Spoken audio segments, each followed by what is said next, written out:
So a company fined for selling recall product.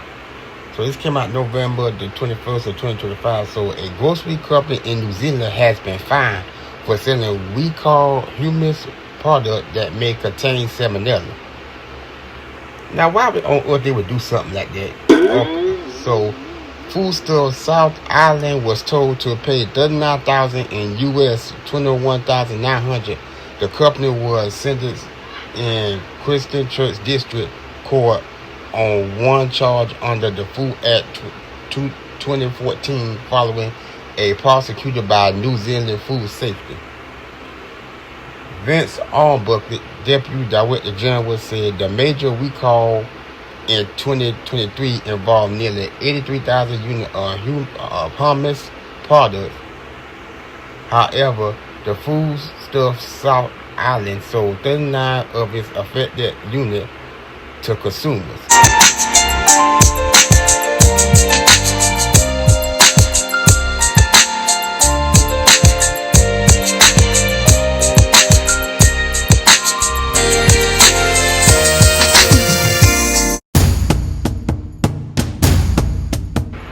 So they sold hummus that was already no good, and they resold. Now these people all know better than that. What's wrong with all of you? These should have been removed from the shelf to minimize risk. On the occasion, there was a significant failure of Foodstuffs South Island's recall system. The product subject to the recall was distributed to the store of sale to the public, he said. Well, they should have. Well, all food got dates and stuff, so there ain't no excuse for that.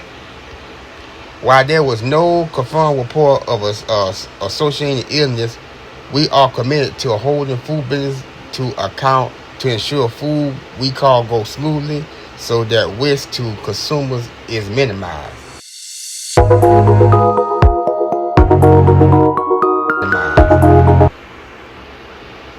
In February of 2023, the Foodstuffs South Island was notified by a supplier that a batch of tahina used in hummus product returned to positive results of salmonella. This led to a recall of various products, as any item made use the tahina was considered potentially contaminated.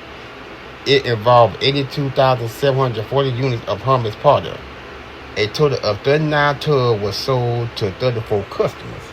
In a statement at the time, Foodstuffs South Island said on March the 3rd, Foodstuffs South Island hereby distribute the center received a delivery from suppliers we call hummus product, which are subject to food safety recall. Some of the products subject to the recall was sent to the Foodstuffs South Island stores in the area on March the 4th.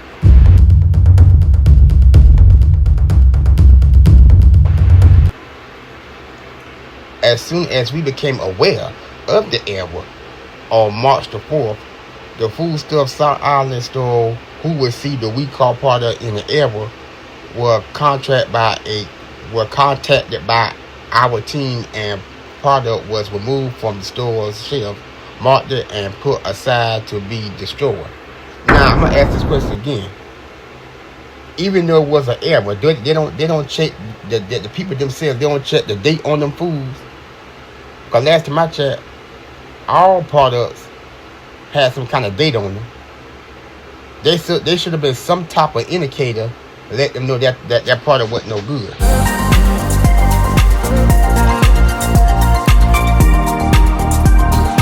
I'm just saying. A comment period has been opened on a proposal to try digital label on some important food products. Under the plan approved, return will temporarily to be exempted from the requirement to list all information on the package for certain import food.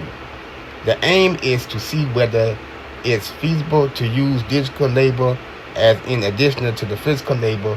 The physical label are primary risk management tool for the potential of public health. For a limited period, a non-compliance of the physical label with requirements of the Food Standard Code will be supplemented by the digital means. there will be no change to what information must be provided. The digital labeling technology includes a website online platform with mobile application. It may be present as a QR code on the product or on the shelf that can be scanned by the smartphone camera.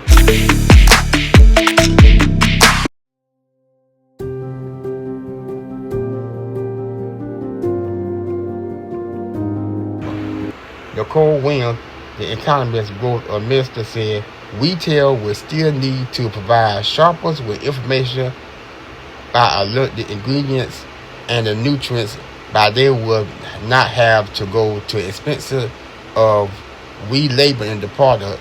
To do so, information could be made accessible in the store and online via on the shelf QR codes in the store, digital label, website, and the mobile app. For overseas manufactured and labeled food, the cost for relabeling or over-labeling can be a barrier to import. The Minister of the Primary Industrial, MPI, said the trial will support the greater understanding of how the best regular digital label, from setting the rules through to the monitoring and enforcement, ensuring food safety will continue to be paramount throughout the period. The trial period will last for 1 year and will involve a pre-packaging food comment on the plan or opening until December 19th of 2025. Having met with many food business this year, it's clear to me that the physical labeling can be a costly barrier. If we can introduce the digital labeling to provide additional flexibility, we should, said Andrew Hogwood, Food Safety Minister. So y'all let me know what y'all think about this story, but I'm going to say this again, and I'm going to keep, throwing this out into the hat here. Last time I checked, all food has some kind of label, excuse me, not label, but date. You tell me there was no date that could have let these people know this hummus was not no good.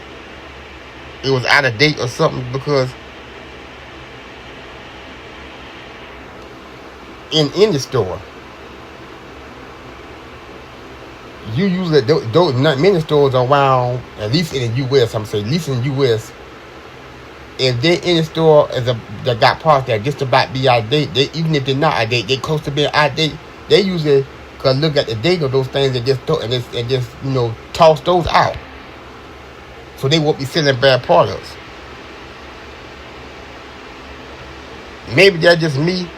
I feel like there should have been some type of indicator, some sort of date or so that should indicate that this hummus wasn't no good. But I don't know how they do this stuff over there in New Zealand. But if y'all who happen to be from New Zealand and y'all see this video, y'all gotta let me know what y'all think about this situation. I put a link to the article in the description about this foodsafetynews.com article, and I'll see y'all next time.